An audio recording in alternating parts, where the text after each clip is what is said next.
హల్లెలూయా హల్లెలూయా. ఎన్ని మాటలు విన్నావు ఇప్పుడు దాకా? ఆరు విన్నావా? నాకేంది ఎక్కువ అనిపించింది, ఎక్కువగా ఉన్నట్టుండే. సిలువలో ఎన్ని మాటలబ్బా? 7 మాటలు. 6 విన్నాం కదా. 6 మాటలు 6 ప్రత్యేకతలు దొల్లిని. 6 మాటలు 6 ప్రత్యేకతలు. సిలువ యేసుక్రీస్తు ప్రభువారు 2000 సంవత్సరాల క్రితం చనిపోయారు. ఆ రోజు నుంచి ఈ రోజు వరకు ఉన్న జనరేషన్ మొత్తం కూడా ఈ గుడ్ ఫ్రైడేకి 7 మాటలు విని విని విని విని విని వింటూనే ఉంటూనే కొత్తదనం నేర్చుకుంటూనే వస్తూనే ఉన్నాం. అయితే ఫస్ట్ మాట నవ్య ఒక మాట మనసును తాకే మాట. అప్పగించిన యూదాని సైతం క్షమిస్తున్నాడు అంటే అది మనసుకు తీసుకున్నప్పుడు మామూలు విషయం కాదు.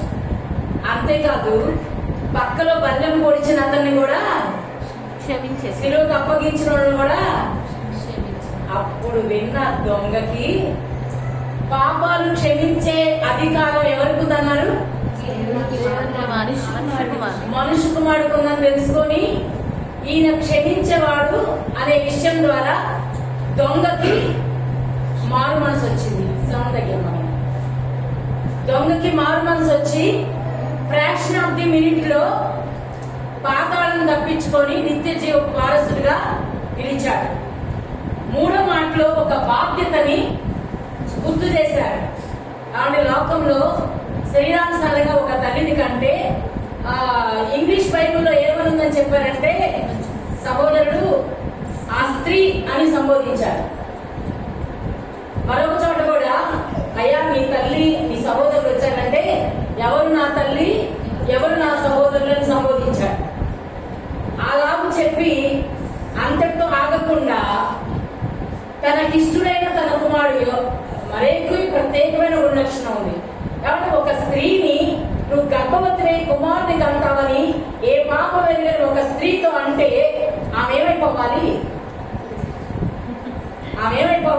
చక్కలు గుద్దుకుంటా దెబ్బ పూరేసుకొని చావాలి లెక్క. కానీ నేను ప్రభు దాసురాలని అని ఒక మంచి గుణలక్షణాన్ని చూపించగలిగింది. ఆమెకి ప్రదానం చేయబడిన భర్త దాన్ని అంగీకరించేలాగా దేవుడు చేశాడు. అంతేకాదు లోక నిందలన్నీ భరించి కుమారుడిని కనిన తర్వాత కనక ముందే ప్రవచన రీతిగా ఆమెతో చెప్పబడిన మాట ఏంటంటే నీ గుండెల్లోకి ఒక కత్తి దూసుకుపోయింది. ఏదో మంచి వచ్చాడు ఒక కుమారుడిని ఇస్తే దేవుడు పరిశుద్ధాత్మ ద్వారా ఆ కుమారుని మరణం చూడటానికి ఇప్పుడు ఆమె గుండెల్లో ఒక కత్తి దూసుకుపోతుంది. ఇది 3వ మాటలో నెరవేర్పు జరుగుతూ ఉందన్నమాట. ఎందుకు? నా కుమారుడే నన్ను తాను మరణిస్తూ మరి బతుకు వస్తాడు, అయినా కూడా నమ్మకస్తులైన కుమారుడికి బాధ్యతను అప్పగిస్తూ ఉంటే అది ప్రత్యేకమైన స్థితి. నీవే బాధ్యత కలిగి ఉన్నావు అని అడిగే మాట. ఇంకా 4వ మాట అంటే నిజంగా చాలా ప్రత్యేకమైన మాట. నాకు చాలా ఇష్టమైన మాట ఏదన్నా ఉందంటే 4వ మాట. ఎందుకు 4వ మాట అంటే ఇష్టం అని ఎందుకు చెప్తున్నానంటే దేవుని ఎడబాట తట్టుకోగలుగుతారా? ఒక్క క్షణం పాడబడు. ఒక్క క్షణమైన నన్ను వీడినా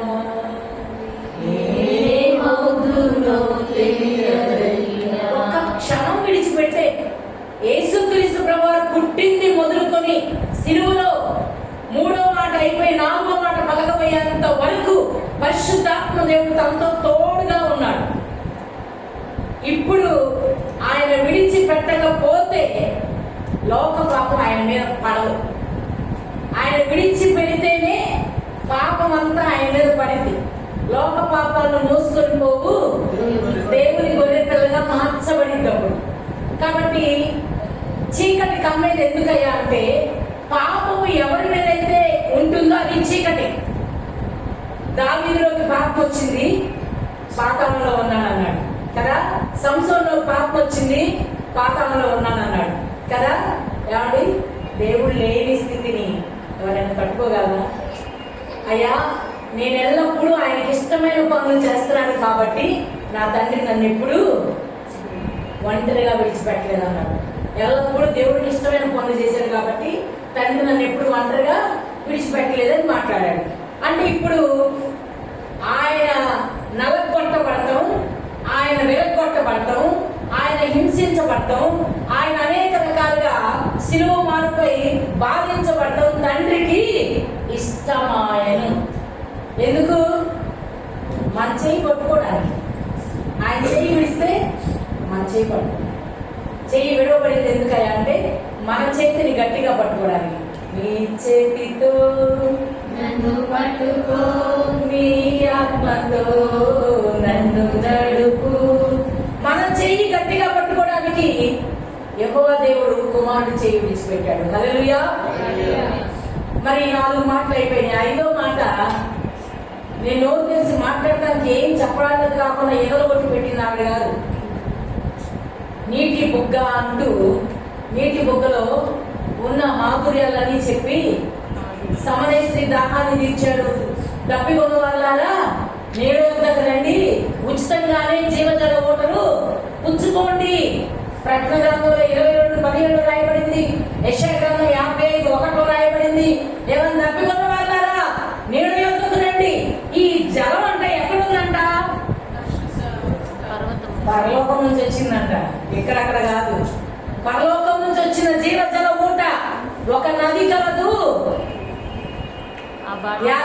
జలస్వరము చే ఆ నది పిలుస్తుంది. అంటే దేవుని వాక్యము చేత ఆ నది నిన్ను పిలుస్తుంది. కానీ ఒంటివా మరణించబడాలి. 5 మాటలు అయిపోయింది. 6వ మాట సమాప్తమైన. తమ్ముడు కూడా నానా విధాలుగా ఏమేమి సమాప్తం చేశాడో అన్నీ చెప్పేశాడు. ధర్మశాస్త్రాన్ని నెరవేర్చి సమాప్తం చేసే అన్నాడు. చేయుటకు నాకు ఇచ్చిన పని నేను సంపూర్తి చేసి భూమి మీద నేను మహిమపరిచాను అన్నాడు. అన్నీ చెప్పి సమాప్తం చేశారు అన్నారు. నేనేమంటానంటే అంతం కాలేదు, ఆరంభమైంది. ఆయన సమాప్తం చేశాడు, నువ్వు ఆరంభించాలి. నువ్వు ఆరంభించు. ఈ దినం నుంచి ఏం ఆరంభించాలి? ఎందుకు పుట్టావు ఈ లోకంలో? నువ్వెందుకు పెరుగుతున్నావు? నీ పుట్టుకకు సార్థకత ఏంటి? చాలా మంది పాపిష్టి జన్మ, మామూలు జన్మ కాదు ఈ జన్మ అని మనం మనమే తెచ్చుకుంటాం. తల్లి అయితే పిల్లల్ని అన్నం తక్కువైతే బో తక్కువైతే కింద తక్కువైతే పుట్టింది లోకంలో అంటాం. అవునా కదా? ఎక్కువై మమ్మ మాత్రం ఎక్కువై పుట్టింది. నాకు మాత్రం మా సుమ ఎక్కువై పుట్టింది. కొంతమంది ఎక్కువ పుడతారు, దేవుడికి స్తోత్రం కలుగును గాక. కానీ నాకు ఎక్కువేమో కానీ దేవుడికి మాత్రం అతి ప్రియం. చాలా కావాలి ప్రభు పని చేయడం కోసం. మీరందరూ వెళ్ళి సర్వ సృష్టికి వెళ్ళి సువార్తని బోధించి తండ్రి యొక్క నామములో, కుమారుని నామములో, పరిశుద్ధాత్మ నామములో బాప్తిస్మం పొందినట్లుగా సర్వ సృష్టికి వెళ్ళండాగా. అంటే దైవజనులు ఒక్కడికే కాదు, ప్రతి మానవునికి, ప్రతి మానవురాలికి ఈ అధికారం దేవుడు మనకు అనుగ్రహించాడు. మీరు ఖాళీగా ఉండొద్దు. నీ సాక్ష్యం కానీ, నీ మాటలు కానీ, నువ్వు దేవుని నమ్మిన విధానం కానీ, నువ్వు దేవుని తెలుసుకున్న విధానం కానీ పక్కన వారికి చెప్పాలి. వారిని ఏ విధము చేతనైనా మృతుల్లో నుంచి బయటికి లాగాలి. ఇది 6 మాటలు సంపూర్తి చేసి నీ పుట్టుక సార్థకత కావాలని ఆయన సమాప్తం చేశాడు. కానీ నువ్వు ఆనందిస్తావన్న ఆశతోటి నీకొక ఆదరణకర్తని, నీకొక పరిశుద్ధాత్మ దేవుడి యొక్క తోడుని, మన తమ్ముడు వాడిగా పాట నాలో నీవు నీలో నేను, మనమైతే అపవాదిని నాలో నీవు నీలో నేను. అపవాది కొద్దిగా మన ఇద్దరం ఎంజాయ్ చేద్దాం. కొద్దిగా రా రా రా రా పక్కన కూర్చోంటాడు. చికెన్ కూర పెట్టి వీడియో పెడతారు. అయ్యగారు మీకేనా అంటే రా నా రా నా పక్కన కూర్చోని పెట్టేవాడు. ఏమండి? హల్లెలూయా, హల్లెలూయా. మరి సాతాన్ని పిలిచి కూర్చోబెట్టుకొని మనం ఎంజాయ్ చేస్తున్నామా? దేవుడిని పిలిచి కూర్చోబెట్టుకొని దేవుడి పని చేస్తున్నామా? ఒక పక్కన లోకం ఏమైపోతుందంటే యుద్ధాలు జరుగుతున్నాయి, భూకంపాలు వస్తున్నాయి, కరువులు వస్తున్నాయి, భయంకరత ఏర్పాటు చేస్తుంది. మొన్న ఈ మధ్య ఇరాన్ ఇరాక్ మధ్య యుద్ధం జరుగుతూ ఉంటే గ్యాస్ సిలిండర్ లేదంట. పప్పలు కొట్టుకెళ్తే పప్పలు కొట్టుకొచ్చుకున్నా అని గ్యాస్ లేదమ్మా. అందుకని ఎప్పుడు ఉన్నారు మరి అంటే ఎలక్ట్రికల్ స్టవ్ పెట్టి ఉండేవమ్మా. ఓహో, గ్యాస్ లేకపోతేనే నానా తిప్పులు పడి 21 రోజుకి 23 రోజులకి గ్యాస్ పక్కనే చెప్తున్నా. ఎంత దరిద్రం ఏర్పడి చేస్తుంది. మరి ప్రపంచ దేశాలన్నిటికీ యుద్ధం జరిగితే బతికేదెవరు, సచ్చేదెవరు, ఉండేదెవరు, ఊడేదెవరు? కాబట్టి దీపం ఉండగానే నువ్వునే ఇల్లు చక్కదిద్దుకోవాలి. ఇప్పుడు నా మాట నా వంతు వచ్చింది.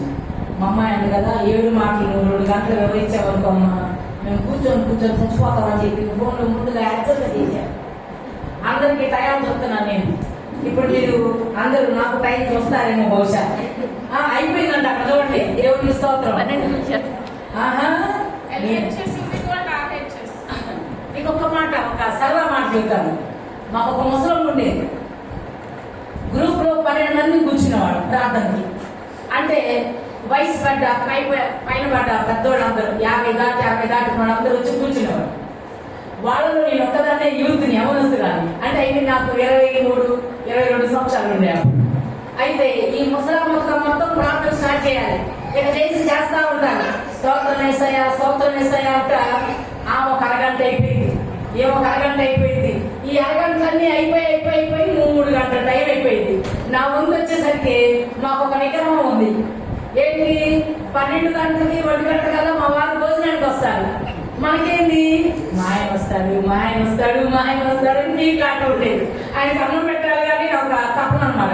ఎంతమంది గ్రూప్ లో కూర్చున్నా మా ఆయన కవర్స్ ఉండేది. కానీ ఆయన వచ్చాడు వెళ్ళిపోతానంటే ఈ గొప్పగా ఏం పిల్లవే నీకు, ప్రార్థనలో కూర్చొని మా ఆయన వస్తాడు, మా ఆయన ఇదేం కావాలి నీకు అని అడిగేవాడు. ఆయన 100 మాటలు చెప్పిన వినే పనేదా. ఏం చేసిందని ఆ కార్ సౌండ్ కోసం వేసి కూర్చున్నాను. నా పక్కన కవలమ్మ గారని ఒక ఆమె గొంతు వచ్చింది. ఆమె ప్రార్థన బిగించేసింది. చైనా దేశాన్ని కాపాడేసేయాలి, ఆ పక్కన జపాన్ దేశాన్ని కూడా కాపాడయ్యా. ఇన్ని దేశాలు, ఆమెకి ఎన్ని దేశాలు తెలుసు, అన్ని దేశాల గురించి ప్రార్థన చేస్తుంటే నాకు ఇక తారా స్థాయిలో వస్తుంటది. నేను యూత్ కదా, ఈ సోదరంత యాడింటాం తండ్రి అనుకోని ఆ పక్క నేను ఆమె ఎక్కడ తట్టేదాన్ని.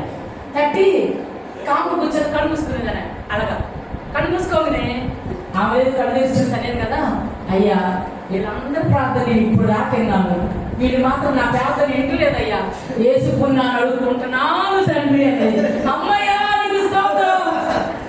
ఎంతకన్నా ఇంకేం కావాలి దేవుడికి స్తోత్రం. ఆపేసి నీ రుచి తిప్పో అనుకునేదాన్ని. గబగబా స్తోత్రం అని ఇప్పటి వరకు చేసిన ప్రార్థనలు దీవించి ఆస్వాదించి అయ్యా మీరే సహాయం దయచేయండి ప్రభా, ఈ అంశాలు ఎన్నైతే ఉన్నాయో వాటన్నిటికీ మీరు కట్టి ఫలింప చేయాలని ఆమేనని చెప్పారు. హల్లెలూయా. ఆ రీతిగా పనిచేయట్లేదు. హల్లెలూయా. ఆ రీతిగా ఇప్పటి వరకు మనం 6 మాటలు విన్నాం. 7వ మాటకు ఒక చిన్న ప్రార్థన చేసింది కదా. మహాగణుడైన తండ్రి, మహోన్నతుడు, నేనైతే ఏమి ప్రిపేర్ కాలేదు కానీ ప్రభా, అయా నన్ను నడిపించే దేవుడు నాయన, నన్ను విడిపించే దేవుడు నా ప్రభా. అయా రోగంతో బాగా కూర్చున్నాను, నా బిడ్డలు చూసుకునేదాన్ని చెల్లించగలను ప్రభా. అయా భయంకరమైన కడుపు నొప్పి, మాతల ప్రభావం నిరంతరంగా ఇబ్బంది పెట్టిన ఈ దినాన్ని ఇక్కడ గడిపే ధన్యత నాకు అనుగ్రహించి బిడ్డలతో 2 మాటలు పంచుకునే ధన్యత ఇచ్చింది.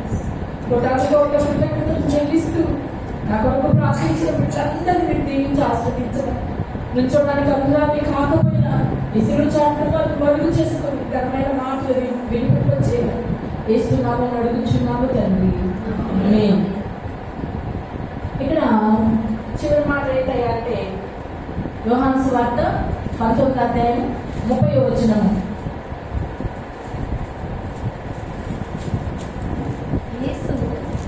యేసు ఆ చిరక పుచ్చుకొని సమాప్తమైందని చెప్పి తల వంచి ఆత్మను అప్పగించెను. హల్లెలూయా. ఆత్మ అంటే ఏంటి? అంతేనా? ఆత్మ అంటే ఏంటి? మనలో ఉన్న ప్రాణాన్ని ఆత్మగా పిలుస్తాం. అది ఎవరు పెట్టారు? నరుని ఆత్మ యెహోవా పెట్టిన దీపము. ఎప్పుడు చెప్పాడు ఈ మాట? ఎప్పుడు చెప్పాడు? ఎక్కడ చెప్పాడు? బైబిల్ బాగా చదువుతున్న అందరూ బాగా గుర్తుండాలి. అది ఆదికాండము 2వ అధ్యాయంలోనే నరుని నాసికారంధ్రములో జీవవాయువును ఊదగా నరుడు జీవాత్మ ఆయన. హల్లెలూయా. అప్పుడు పెట్టిన ఈ ఆత్మ మనము చనిపోయేంత వరకు ఎవరితో ఉంటుంది? పక్కింటోతోనా ఎదిరింటోతోనా? నీతోనే ఉండే ఈ ఆత్మ. ఆ ఆత్మ నరరూపిగా పుట్టిన యెహోవా మానవుడిగా పుట్టించిన యేసు ప్రభువులో ఈ ఆత్మ ఉంది. కాబట్టి చేయుటకు భూమి మీద చేయవలసిన పని మొత్తం ముగించిన తర్వాత ఇక ఏం చేయాలి? అంత అయిపోయి నాకు ఏం చేయాలండి? నా పని అయిపోయింది. భూమి మీదకి ఎందుకు వచ్చాను, ఏం చేశానో మొత్తం అయిపోయింది. ఇంక ఇప్పుడు ఏం చేయాలి? నా పని నేను చూసుకొని దాటుకొని వెళ్ళిపోవాలి. ఇది నాది కాదు. ఇక్కడ ఒక ఆయన పెట్టాడు ఈ ఆత్మని. ప్రసంగి గ్రంథంలో ఏం రాయబడింది? మన్నైనది వెనుకటి వలె మన్నగును, ఆత్మ తాను దయచేసిన దేవుని యొద్దకు వెళ్ళును. కాబట్టి ఈ ఆత్మ ఎవరికి అప్పగించాలి? భద్రంగా కాపాడగలిగిన దేవునికి ఆత్మను అప్పగించాలి. కాబట్టి పరిశుద్ధాత్మ దేవుడు సిలువలో 7 మాటలు పలికిన తర్వాత, తాను చేయవలసిన పనులన్నీ అయిపోయిన తర్వాత తాను పలుకుతున్న ప్రార్థనాపూర్వకమైన మాట, తండ్రి నీ చేతికి నా ఆత్మని అప్పగిస్తున్నాను. సిలువలో 7 మాటల్లో కూడా కొన్ని ప్రార్థనలు ఉన్నాయండి. ఏమండి? సిలువలో 7 మాటల్లో కూడా ఫస్ట్ మాట ప్రార్థనే. తండ్రి వీరేమి చేయించున్నారు, మీరు ఎరుగురు కనుక వీరిని క్షమించన్నమాట ప్రార్థనే. నన్ను ఎందుకు విడిచిపెట్టావన్నమాట ప్రార్థనే. రెండో మాట ప్రార్థన కాదు. ఈ చివరి మాట ప్రార్థన. ఏమండి? ఆత్మ అనేది ఆత్మొద్దని దశలోనికి పత్రికలో రాయబడింది. మత్తయి సువార్తలో ఏం రాయబడింది? శరీరమును చంపు వారికి భయపడకూడదు కానీ శరీరంతో పాటు ఆత్మను కూడా చంపు వారికి భయపడు. ఈ శరీరంతో పాటు ఆత్మను చంపడం అంటే అర్థం ఏంటి? మన ఇష్టపూర్వకం మనమే పాపంలో పడిపోవడం. లైక్ ఎవరి వలె? సంసోన్ లాగా, లైక్ దావీదు వలె, ఇంకా ఎవరి ఇష్టపూర్వకంగా యోగా వలె, ఇంకా ఏమండి ఇష్టానుసారంగా ఈ ఆత్మని మాలిన్యం కలుగు చేసుకుంటున్నారు. ఆత్మ మాలిన్యం చేసుకోకుండా ఆత్మని కాపాడుకొని భద్రంగా దేవుని చేతిలో పెట్టడం అనేది ఒక ప్రత్యేకమైన విషయము. లోకంలో పుట్టిన ప్రతి నరుడు కూడా ఆత్మకి మాలిన్యం అంటించుకోకూడదు. శరీరము పొద్దుగూకులు మాలిన్యం అంటించుకుంటూ ఉంటే దేవుడు ఇచ్చిన ఆత్మ ద్వారా శరీరాన్ని ఏం చేయాలి? చంపాలి. దేవుడు ఇచ్చిన ఆత్మ ద్వారా శరీరాన్ని చంపిన మీరు జీవిస్తారు, బ్రతుకుతారు. దేవుడి ఆత్మ నీలో ఉందా లేదా పరీక్ష. నాలో దేవుని ఆత్మ ఉందండి అన్నావా? దేవుడి ఆత్మ ఉంటే అబద్ధం అంటున్నావుగా? దేవుడి ఆత్మ ఉంటే సినిమాలు చూస్తున్నావుగా? నేను అన్నాను అసలు ఈ 7వ మాట మా ప్రియ శిష్యుడు తమ్ముడు ఉన్నాడు, వెనకమాల నిద్రపోతున్నాడు. మా గాంధీకి ఇద్దాం అనుకున్నాను. మా గాంధీ ఎలా చెప్తాడో చూద్దాం కాసేపు అనుకున్నాం. అతను అంటాడు, సంఘాధినేత ఉన్నాడు కదా ప్రసాద్ గారు, వారికి ఏమంటారు వారు. ఈ రకంగా కాసేపు నవ్వుకున్నాం మేమంతా. చోట పెట్టాక నేను దండం పెడతానంటున్నాడు. కుర్చీలో కూర్చొని గాంధీ నీ పేరు ఎక్కిస్తారా అన్న. అక్క నీ 2 కాళ్ళు ఒక చోట పెట్టాక. హల్లెలూయా. ఈ యొక్క మధ్యాహ్న సమయంలో నీలో ఉన్న ఆత్మ పాతాళంలో ఒక వ్యక్తి మొరపెడుతూ ఏమంటున్నాడు? యోన చేప కడుపులోకి వెళ్ళి ఏమంటున్నాడు? అయ్యా నీ పరిశుద్ధుడిని నా ఆత్మని పాతాళంలో విడిచిపెట్టొద్దంట. మరి దేవుడి మాట వినకుండా బాగొచ్చే కదా కదా. దేవుడి మాట మాత్రం వినకుండా మాత్రం బాగొచ్చు. కానీ దేవుడి దగ్గరికి పోయి అయ్యా నా ఆత్మని గుడి పట్టి మాకయ్యా, అయ్యా నేను నాచు నా తలంటుకుందయ్యా, నీసు కప్పు కొడుతున్నానయ్యా. సిగ్గులేదు మనకి అసలు సిగ్గే లేదు. తప్పులు చేస్తూనే ఉంటాము. దేవుడి దగ్గరికి వెళ్ళి మళ్ళీ ఈ మాలిన్యం నాకు అంటమియొద్దు. బూతులు మాట్లాడతాము, మళ్ళీ సాయంత్రానికి వచ్చి క్షమించయ్యా అంటాం. ఎందుకు బూతులు మాట్లాడుతున్నామండి? అబ్బా అసలు ఈ మధ్య ఎవరో ఒకళ్ళు బూతులు మాట్లాడుతాను విన్నాను. అసలు అంత భయంకరమైన బూతులు నేను ఎక్కడ వినలేదు. అసలు అంత ఇష్టానుసారమైన నోరు పారేసుకునే బూతులు నేను ఎక్కడ వినలేదు. ఆ ఒక పుస్తకం తెలుసుకుంటుంది కాబట్టి బూతుల పుస్తకం అది లేదు. అది వెళ్ళాక నేను తలుపులేసుకుంటా. మా వెంకమాల అన్నమాట, ఆమెకు మైండ్ లేదు సరిగ్గా, అందువల్ల ఆమె అలాగ బూతులు మాట్లాడుతూ ఉంది. కాబట్టి నేనేమంటానంటే నీ ఆత్మకి మాలిన్యం అంటకూడదంటే శరీరమునకు ఆత్మ, ఆత్మలకు శరీరము వేరుగా ఉండకూడదు. ఆత్మ ప్రార్థన చేయమంటే శరీరం వద్దు అంట. ఆత్మ నీవు వ్యభిచారం చేయొద్దు అంటే శరీరము పర్లేదు నేను చెయ్యంగా. మరి ఈ ఆత్మను ఎప్పుడు భద్రం చేసుకుంటావు? నీ ఆత్మను ఎప్పుడు భద్రం చేసి కాపాడుకుంటావు? దేవుడు నీకు ఇచ్చిన ఆత్మ ద్వారా శరీరాన్ని ఎప్పుడు చంపుతావు?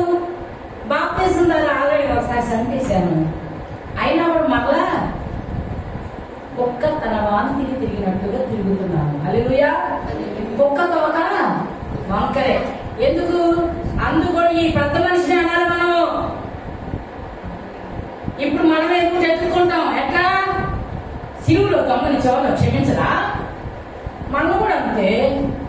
ఓహో, ఆ క్షమాపణకు ఒక వెరైటీ ఉంది, కానీ ఈ తెలిసి చేసిన పాపానికి నువ్వు బాప్తిసం పొందాక నువ్వు చేస్తున్న ప్రతి పాపానికి, ప్రతి ఒక్క పరిస్థితికి నీ ఆత్మ పాతాళంలో విడిచిపెట్టబడితేమో జాగ్రత్త.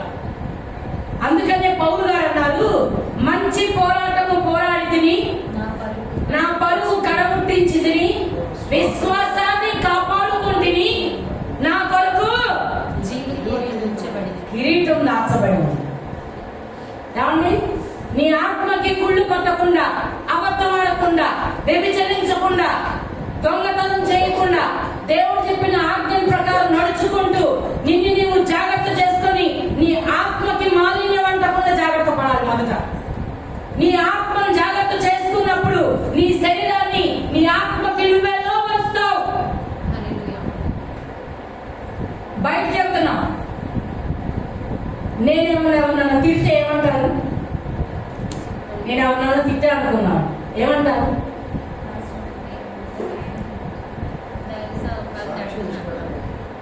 నన్ను ఏమంటారంటే రోజు ఏమన్నా మారేసుకుంటాను. కారణం ఏంటి? నేను దేవుడు పెట్టని. మరి మీరందరూ దేవుడు పెట్టలేదా? మీరు పడేసుకోవచ్చా? మీరందరూ కూడా దేవుడు పెట్టలేగా, మరి మీరు రోజు మారేసుకోవచ్చా?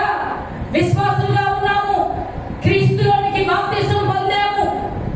యేసు క్రీస్తు ప్రభువారు ఒక్క మనుషుడి ద్వారా వచ్చిన పాపం నిమిత్తమై లోకానికి వచ్చి ఆ ఒక్క మనుషుడే చేయవలసిన బలియాగం అంతా చేసి నీకు నాకు వేరొక ఆదరణకర్త అనే పరిశుద్ధాత్మని నీ దగ్గర పెట్టి నువ్వు తప్పు చేయకుండా మంచి చెడు తెలుసుకునే ఆత్మని నీలో నాలో పెట్టాడు. ఈ ఆత్మ నిన్ను ప్రశ్నించింది, నిన్ను కాపాడటానికి ఆత్మ సంచకరువుగా ఉంది. ఈ సంచకరువుని నువ్వేం చేస్తున్నావు? లాజరు కథ మనకు తెలిసిందే, ధనవంతుల కథ మనకు తెలిసిందే. లాజరు ఏమో ఎంచక్క అబ్రహామును ఆనుకొని, ఏమండి, తిండి లేదని దొంగతనం చేయలే లాజరు. ఒక ధనవంతుడు తినేసిన ఎముకలు అవి నవిలి బ్రతికి చచ్చాడు. ధనవంతుడు కూడా చచ్చాడు.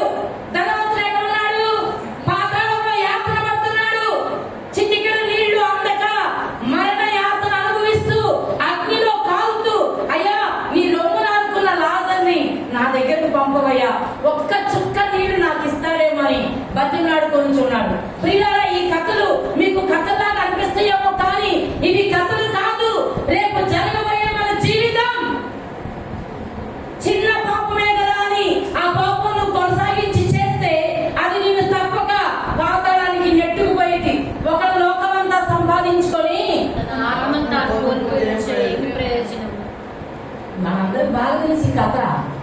పోయి అమ్మ ఏం చెప్పినారబ్బా, నా ప్రాణమా తిరుము తాగుము సుఖించుము ఏడ తరబడి మొత్తం కూర్చిపెట్టా. ఇక నీ పని ఎంజాయ్ యువర్ పంటనే ఏమండి కదా, ఎంజాయ్ చేస్తున్నాడు అనుకున్నావా? దేవుడు అన్నాడు, పోయి వెర్రివాడా, ఈ రాత్రి నీ ప్రాణాన్ని ఎవరు అడుగుతున్నారు? నా సంబంధులు అయితే కావు, దాని సంబంధులు వేరుగా ఉన్నారు. దాని సంబంధులు ఎవరు? అపవాది. ఒరే కాడ త్వరగా, అదే పని చేసావుగా, నీకు ధనం పిచ్చిరా, వేస్ట్ కాదు, ఇంక నువ్వురా అని మర్యాదగా ఎగురుకోట ఎత్తుకొని పోయి. హల్లెలూయా, దేవునికి స్తోత్రం కలుగుగా. ఈ మధ్య నా సమయంలో దేవుడు తను చనిపోతూ కూడా తన ఆత్మని తండ్రికి అప్పగించి నీ ఆత్మ భద్రంగా కాపాడబడటానికి వేరొక ఆదరణకర్తని మన దగ్గరికి పంపాడంట. హల్లెలూయా. మన ఆత్మ నశించిపోకుండా, మన ఆత్మ పాడైపోకుండా, కుళ్ళు పట్టకుండా ఉండడానికి దావీదు ఉన్నాడు, అయ్యా నా ఆత్మని కుళ్ళు పట్టనీయొద్దయ్యా, నీ పరిశుద్ధిని కుళ్ళు పట్టనీయొద్దయ్యా, పాతాళంలో నన్ను విడిచిపెట్టొద్దయ్యా. ఎందుకు? పాపములకు జీతం మరణం. కాబట్టి పాపం వల్ల వచ్చే జీతం, ఆ మరణాన్ని పొందుకోకుండా ఉండడం కోసం ఆత్మల కాపరి కదా. మనుషులు పట్టు జాలరి, ఆత్మల కాయు కాపరి. నీ ఆత్మని భద్రంగా కాపాడగలిగిన వ్యక్తి, ఏకైక వ్యక్తి ఒక యేసు ప్రభు వారికి మాత్రమే. నీ ఆత్మని అప్పగించబడినట్లుగా ఈ లోక యాత్రలో నువ్వు బతికినంత కాలము నీ ఆత్మని జాగ్రత్త చేసుకో. ఈ ఆత్మ ద్వారా వ్యర్థతలో, అయోగ్యతలో, చీకట్లో, పాపంలో పడిపోవద్దు. ఇంచుమించు 12 గంటల కాడి నుంచి 3 గంటల వరకు చీకటి కమ్మిందంట. ఎందుకు? పాపం అంటే ఆయనే పడింది. చీకటి కమ్ముకి ఏమైంది కదా. మన కోసం ఆయనేమో అన్యాయపు తీర్పు, అపరాధిగా ఎంచబడతాం, సొగసైన స్వరూపమైన లేకుండా పోవటం, మనుషులు ఎవరు చూడగలని ముఖంగా మారిపోవటం, ఇవన్నీ నీ కోసం ఆయన చేయించుకోవాలా? మరి నువ్వేమో డాన్స్ అంతా కూర్చోటావా ఏంటి? ఏమండి? అపరాధిగా తాను ఎంచబడినది, అన్యాయపు తీర్పును పొంది ఉన్నది, అరచేతుల దెబ్బలు తాను తిన్నది, అరచేతుల దెబ్బలు తాను తిన్నది, తన దేహం సాడవలే దున్నబడినది, మనుషులెవరు చూడనొల్లని రూపముగా మార్చబడినది, మనుషులెవరు చూడనొల్లని రూపముగా మార్చబడినది. నీ కొరకు, నా కొరకు, మన కొరకు, మనందరి కొరకు గొల్గొతా కొండపైన నీ కొరకు, నా కొరకు కన్నీరు కాచింది ప్రేమ, కడగళ్ళనొచ్చింది ప్రేమ. ఎవడు మనందరి కొరకు కడగళ్ళలో వచ్చింది, కన్నీరు కాచింది, అపరాధిగా మారింది, ఎడారిలో లేత మొక్క వలె, ఎడారి భూమిలో లేత మొక్క వలె ఎండిపోయినట్టుగా ఆయన పెరిగినట్టుగా, సొగసైన స్వరూపమైన లేదంట. మన అపరాధముల వల్ల మనం చచ్చిన వారమైనట్టుగా క్రీస్తు మన కొరకు చనిపోయి మనకు జీవాన్నిచ్చి మన చెయ్యి ఎప్పుడు విడవకుండా ఉండటం కోసం తాను తండ్రి చెయ్యి విడనాడవలసి వచ్చింది. మనకి నిత్య జీవం ఇవ్వడం కోసం, మన ఆత్మ పాతాళంలోనికి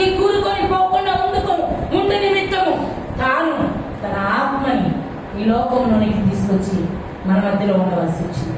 మనం ఏమర్థం చేసుకుంటాం? జీవితకాలం వింటామంటే 7 మాటలు, కానీ అక్కడ కూడా బరకట్లా బొరలో ఉంటలా పని చేయట్లా. ఇంకెంతకాలం ఈ బ్రతుకులు, ఇంకెంతకాలం ఈ భయంకరమైన 7 మాటలు విందాం? 360 రోజులు సిలువ మోయాలంటే 40 రోజులే మొత్తం ఆ సిలువని. 360 రోజులు సిలువని నువ్వు మోస్తూనే ఉండాలి. కానీ 40 రోజులకు సంబంధించింది మాత్రం కానే కావు ఈ సిలువ. కాబట్టి మనం ఏం చేసుకోవాలి? ఆత్మ పరిశీలన చేసుకోవాలి. ఆత్మ పరిశీలన చేసుకొని ఏం చేయాలి? ఇంకొక మాట అడుగుదాం అనుకున్నాను మిమ్మల్ని అందరినీ. ఏమన్నా అందరు 40 తీసుకొచ్చారు కోడ్, మళ్ళా డ్రెస్ కోడ్ ఎక్కడా? ఈరోజు కడగబడి కలర్ అయ్యాం కదండి మామ. ఈరోజు శుద్ధి చేయబడ్డాం కదండి. పాపం ఆయన మనకు ఆనందాన్ని ఇటానికని సిలువ ఎక్కితే, పాపం సిలువలో ఉన్నావయ్యా నేను బాధగా ఉన్నా. ఏమండి ఆయన సిలువను సండే ఈస్టర్ రోజు వైట్ ఇంకెక్కువ మాట్లాడితే బాగోదు లేదండి. ఇవాళ మాత్రము ఖచ్చితంగా సంతోషించాల్సిన రోజు. ఇవాళ విడుదల, ఇవాళ విమోచన, ఇవాళ రక్షణ, ఇవాళ ఆనందం, ఇవాళ నిత్య జీవం. ఎంతకు మించి ఈ రోజు 7 మాటల్లో దేవుడు మనకిచ్చిన గొప్పతనం ఇక ప్రపంచంలో ఎవరు ఇవ్వలేంది. సవాలు విసిరి ప్రధానులను అధికారులను నిరాయుధులుగా చేశాడంట. శాస్త్రులు పరిసయ్యులు అందరూ ఏం జరుగుతుందో నీ కొండకాడ ఒకటేమైన తత్తరపడుతూ ఆగత్రపడుతూ కూర్చున్నారు. సిలువ ఎక్కడో ఎక్కాడు, మన కొరకు ప్రాణము పెట్టాడు. తిరిగి జరిగేవన్నీ జరగబోతున్నవన్నీ ఆయనకన్నీ తెలుసు కదా. తెలియదంటూ ఏమీ లేదు. నీకు తలంపు పుట్టక మునిపే, నాకు తలంపు పుట్టక మునిపే అన్ని ఎరిగిన వాడు. నువ్వేం చేయాలనుకున్నావో చేయాలి. ఏమంటే యోధ అప్పగించడానికి వచ్చినప్పుడు ఏమన్నాడు దేవుడు? యోధా, నువ్వు అనుకున్న పని నువ్వు చేయరా బాబు, ఎందుకు వచ్చిన బాధ? నువ్వు ఇదన్నట్టు అప్పగించాలనుకున్నావు, ఇంకెందుకు ఆలోచించావు? నీ పని నువ్వు కానీ. అట్లాంటి ఆత్మ ఇస్తే బాగున్నాడు మనకి. ఏమండి అట్లాంటి ఆత్మలు ఇస్తే కనుక ఎవరి మనసులో ఏముందో ఏమో మారేస్తుందంటే మా పక్కన ఎండ ఎవరు ఏం చేస్తుందో క్లియర్ తెలిసిపోయిందేమో. గెహాజీతో అన్నాడు ఎలీషా ఏమని? నా ఆత్మ నీతో కూడా రాలేదా? అటువంటి గొప్ప వాళ్ళు ఎవరు లేకపోతున్నారు ఈ మధ్య రోజుల్లో. ఏమండి మా తాత ఒక ఆయన ఉన్నాడు, ఒక వ్యక్తమైన పని చేసి వచ్చాడు శిష్యుడు, మా తాతయ్య శిష్యుడు. వస్తే ఐజియా ఇవాళ చేసిన పని మరి అన్నడు చేయి మాకయ్యా అన్నాడంట. ఐజియా వెంటనే పడిపోయింది అంట. అంతేకాదు ఐజీ జేబులో డబ్బులు ఉన్నాయో లేదో కూడా మా తాతకు తెలుసు. అందుకని వెళ్ళేటప్పుడు ఏం చేస్తున్నాడు? ఐజీ మాకు ఎట్లా అని పిలిచి ఆయన జేబులో ఉన్న డబ్బులు తీసి ఆయన జేబులో పెడతాడు. తాతయ్య ఎందుకంటే నాకు తెలిసినే అని అటువంటి ఆత్మని మనం కోరుకుందామని మనకి. ఏమండి మన గురించి ఎవరేమనుకున్నారో, మనం ఏమంటున్నారో, తింటున్నారో, పడుతున్నారో, ఏం చేస్తున్నారో మనకు తెలిస్తే సూపర్గా ఉంటుందేమో కదా. కాబట్టి ఈ బ్రతుకు దినములు నా బ్రతుకు దినములు